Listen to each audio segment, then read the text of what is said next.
Hello farmers.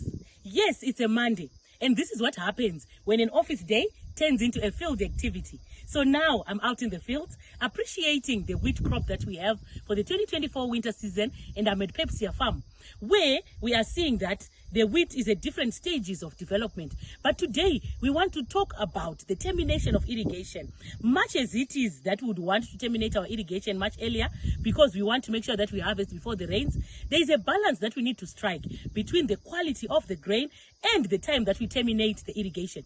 So from this block that you're seeing here, beautiful crop, as you can see, even, clean, and we're seeing that it's an endless belt. But we are seeing variations in terms of the color of the crop, which is to say the dry down is at different stages, where we have a crop which is at this stage, which means that it's dry and it's ready for harvesting. But the peduncle area again, as you can see, is green, and we are seeing that it still needs to turn to the dark yellow. But we're also seeing that in the same field, we have a block like this one, which has green spikes. So as you can see, the peduncle is still far away from turning brown or gold. So in this particular block, we have placed the dry down percentage of the crop at around 40 to 45%, which is to say they're going to come in with about 3 cycles of irrigation at a rate of about 25 to 30 in some instances, depending on the heat units as they increase to around 35 millimeters. So these are the discussions that you need to be having at the field, whereby you are deciding the irrigation amount, the volume of water you're putting in, so that you don't end up having shriveled seed. And just to bring it closer home, we want to talk about the size of grain that you can get.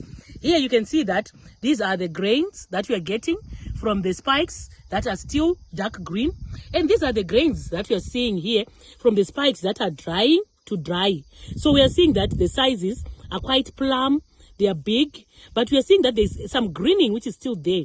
And the moisture level as well is still there, which shows that it's still not yet at the hard dough stage. So it's important for us to let the grains really dry down before we harvest, because we run the risk of reducing the quality by having shriveled grain.